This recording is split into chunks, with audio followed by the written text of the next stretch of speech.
the woman shall not wear that which pertaineth unto a man. Stop. So we dealing with what you wear, and we dealing with the woman. He said that the woman should not wear that which pertains to a man, right? What pertains to a man? If you was to go into a restaurant and you wanted to use the bathroom, which one would you go into? Huh? How would you know it's the woman? The dress. So how would you know not to go in the other one? What does he have on? The man. Pants. So yeah. You ain't probably heard that. Read it again. Let it soak in her spirit. Read. The woman shall not wear that which pertaineth unto a man. Are y'all married? No. In our eyes, we married right now. In your eyes. In God's eyes, are you married? Well, we have sex, so yeah. Oh my goodness. Give me that. Give me that. Hold on. Hold on. Hey, sis. It's all good. That's what we up. We being blunt. We ain't held back, right?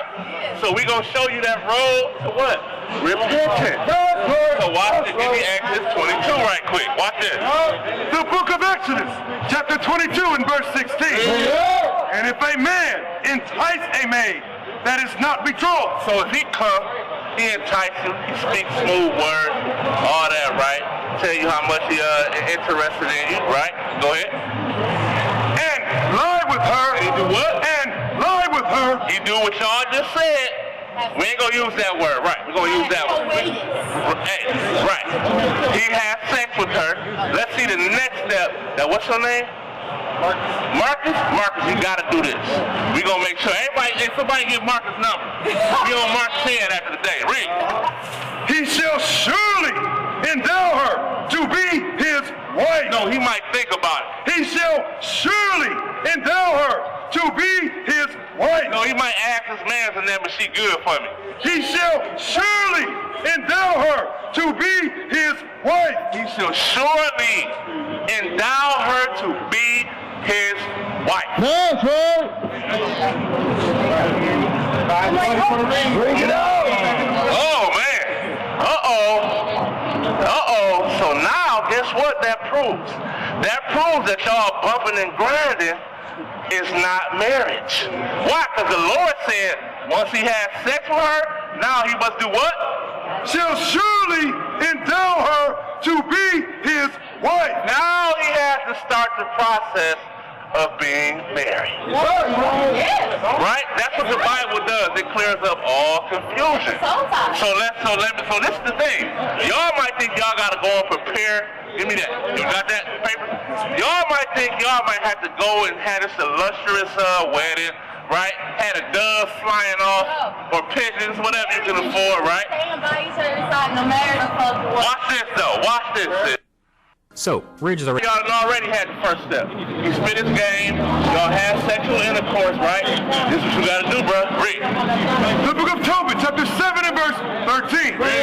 Then he called his daughter Sarah, and she came to her father, and he took her by the hand, and gave her to be wife to Tobias. So now, in old times, the father would do what? Would give a blessing for us to marry his wife, right? But we know because of the curses that a lot of times the women that we deal with, what? Their father's not around, not in the house. Right. They don't have a strong male figure that can dictate if you deserve their daughter or not. I want to give all the praises and the honor to Yahweh Bahashem, Yahweh Shai Bahashem, Recha HaKwadash, and double honors to the elder apostles and the elder bishops of Great Millstone. Honors as well to you, your brethren, your fellow believers of this truth. Shalom to you, few sisters. Shalom to the elect. You know, this group of the IUIC, and I'm going to go straight to the lesson, but this group of the IUIC, they push more and more of a Christian doctrine. You know what I'm saying? And if they're going to go all about the laws and everything else, who's playing the stand-in of the father? Is it the Bishop Nathaniel? Now, when you look at marriage in Western culture, what do you see? You see a whole bunch of women who sleep around, right? And then they put on a white dress, and then they go and say, hey, I want to get married. And now that I'm married, because this group teaches that you must go to the courthouse. No wonder they have that 501c3. You must go to the courthouse and get the papers. This is what this group teach. I didn't put it in there, but look it up. So we're trying to get away from Western culture in the way things are moving. And, at the end of the day, if you're a prophet of the Lord, you have sex with your woman, that's your wife. You don't need to go down to some goddamn courthouse, man. Especially in this society. This is why the Messiah came, number one. Because there's things that you can't keep. If you go lay down, with a woman and try and get the token of the virginity, the dowry in the marriage chamber and all that, good luck with that. Good luck. I guarantee you, you'll go to that church and a father will give the daughter away who's been given away 50 times over. Anyway, on to the lesson. Exodus 22 and 16. I'm gonna try to make this short, right? Exodus 22, is it Exodus 22? 16, they brought out. And if a man entice a maid that is not betrothed and lie with her, he shall surely endow her to be his wife, right? So what they're not getting, that this word entice goes to seduce, right? Goes to seduce. Entice, incite, instigate, like they say, entice something. It says enticement. Let me see. Enticement, incited, action of enticing. The actual word was seduce. Let me go to that. When you look at the other translations, it says seduce. So let's go to seduce. All right. And we'll get back on track. To persuade, right? Meaning already happening. An allegiance, to lead aside or astray. To turn aside, to lead.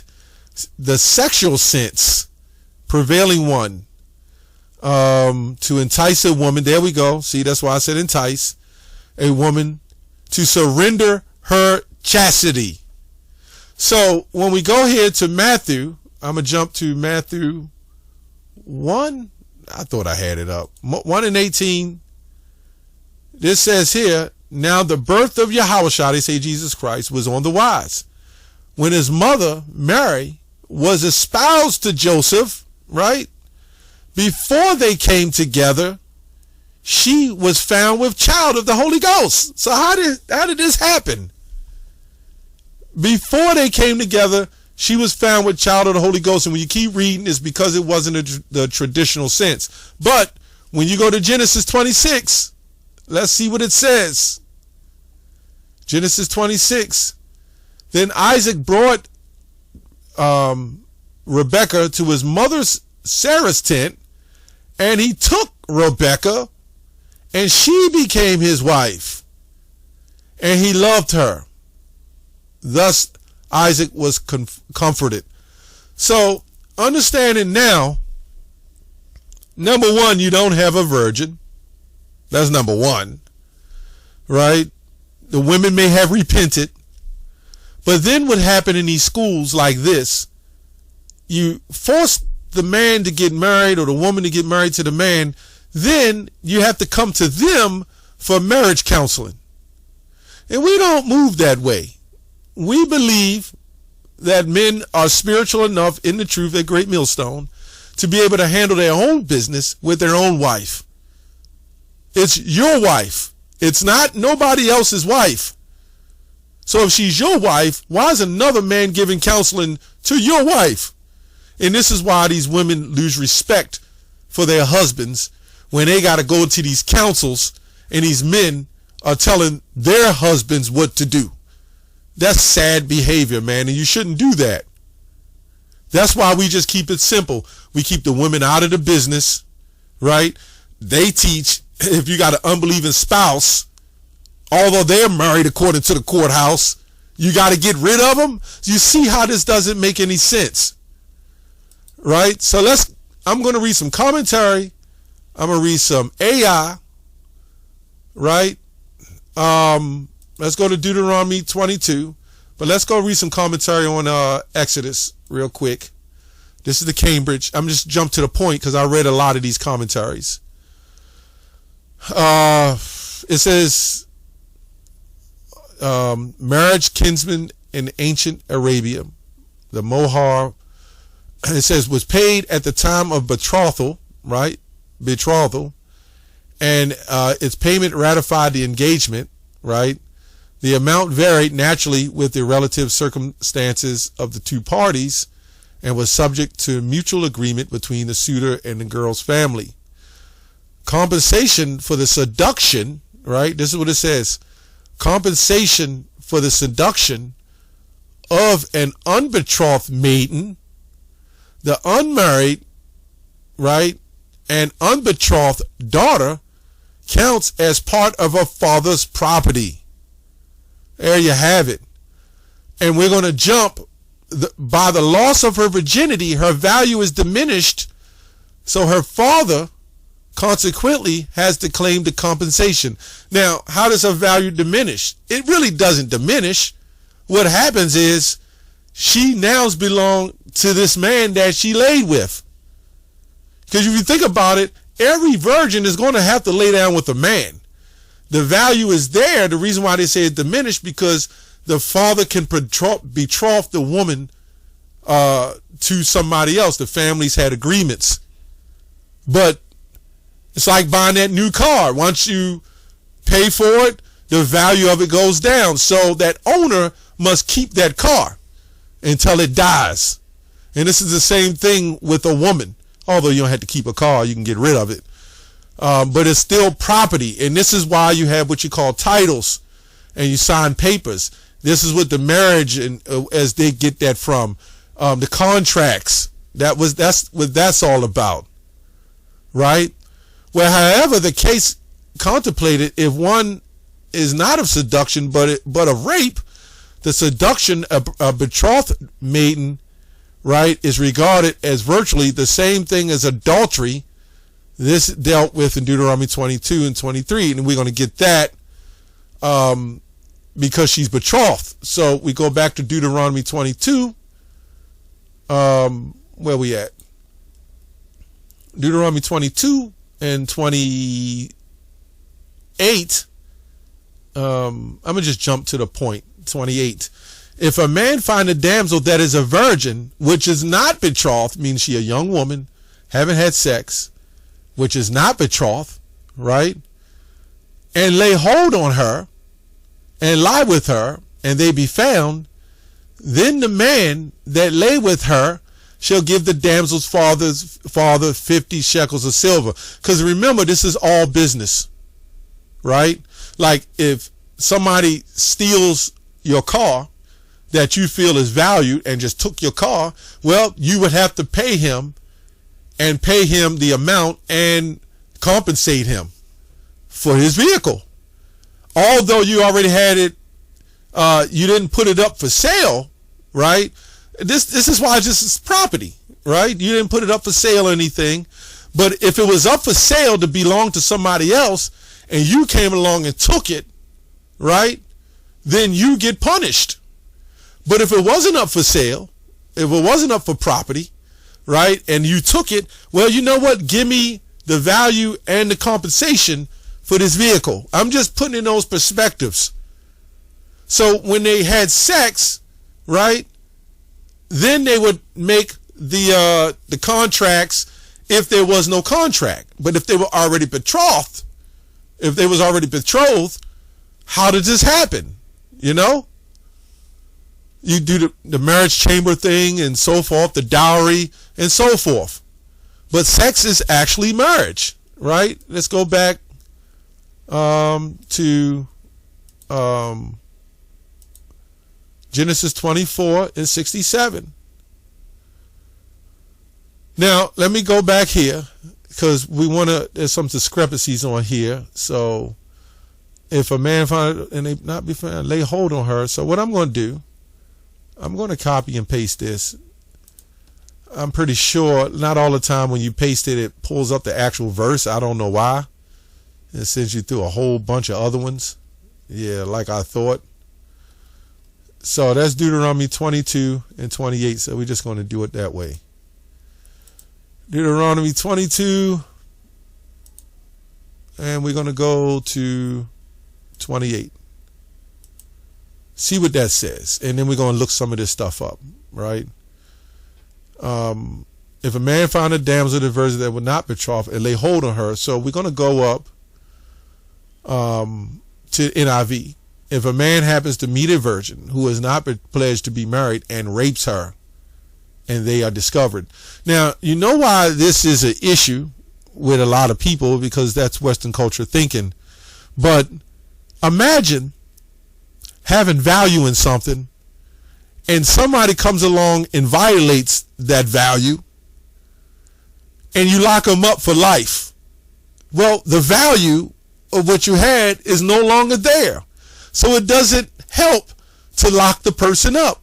So what does this person have to do? He has to take care of what he took. In other words, if she's a fit woman, she looked nice, you raped her, you took her, she got depressed and blew up to 400 pounds, you got to give the damsel father 50 shekels, right? And then you got to stay with her, no matter what she turned out to be.